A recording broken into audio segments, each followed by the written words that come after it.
قال النبي صلى الله عليه وسلم خير الكلام ما قل ودل او كما قال عليه الصلاة والسلام۔ ہم سب کے پیارے آقا جناب رسول انور صلی اللہ علیہ وسلم کا ارشاد گرامی ہے، بہترین کلام بہترین عمل وہ ہے جو تھوڑا ہو اور ہمیشہ ہو۔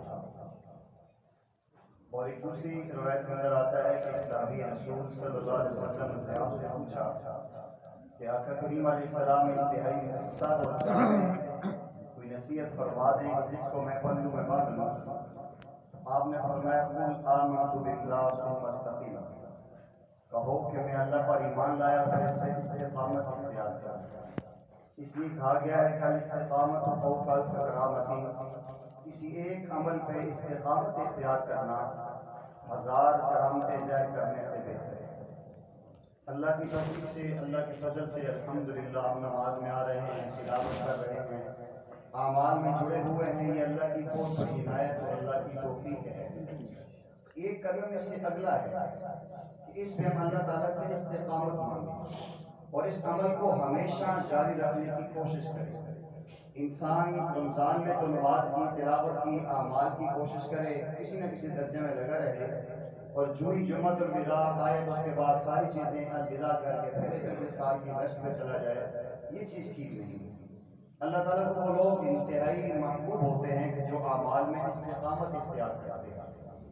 میں نے نماز میں جو آیات تلاوت کی اس میں بھی یہی اللہ تعالیٰ کی طرف سے کہا جا رہا ہے کہ ان الذین قالوا ربنا اللہ ثم استقاموا، بے شک وہ لوگ جنہوں نے کہا کہ ہمارا رب اللہ ہے اور پھر اس پہ جم گئے، حالات، مصائب، پریشانیوں کے بھیڑوں کا مقابلہ کیا، پایا استقلال میں لغزش نہیں لائی، تتنزل علیہم الملائکہ الا تخافوا ولا تحزنوا وابشروا بالجنہ۔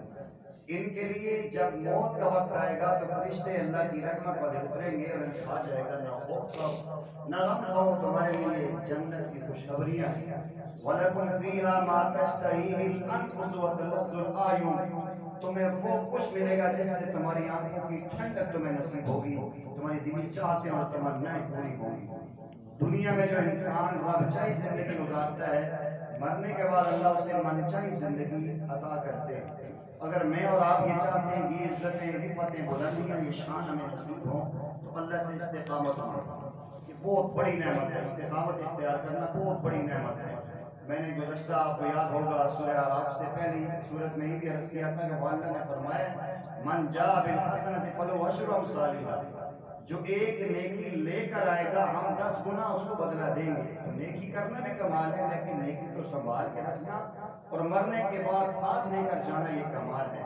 تو اللہ پاک نے مجھے آپ کو توفیق دی ہے، 2 عشرے مکمل ہونے کے قریب ہیں، بہت سارے اعمال میں ہم جڑے ہوئے ہیں، تہجد بھی پڑھ لیتے ہیں، تلاوت بھی، اس پہ استقامت مانگے اور اللہ تعالیٰ سے دوام مانگے اور اللہ تعالیٰ سے ہمیشگی مانگے کہ اللہ اس عمل پہ ہمیں ہمیشہ نماز کی توفیق دیں، ہمیشہ ایمان و یقین کا تذکر کرنے کی توفیق دیں، ہمیشہ نیکوکاری والی زندگی کی توفیق دیں، تو پھر انشاءاللہ دنیا بھی سرخرو ہوگی، آخرت بھی انشاءاللہ چمکے گی اور قبر ہمارے جنت کا باغ بنے گا۔ اللہ جل جلالہ مجھے آپ کو ان اعمال صالحہ پہ استقامت کی توفیق عطا فرمائے۔ آپ کے علم میں ہے الحمدللہ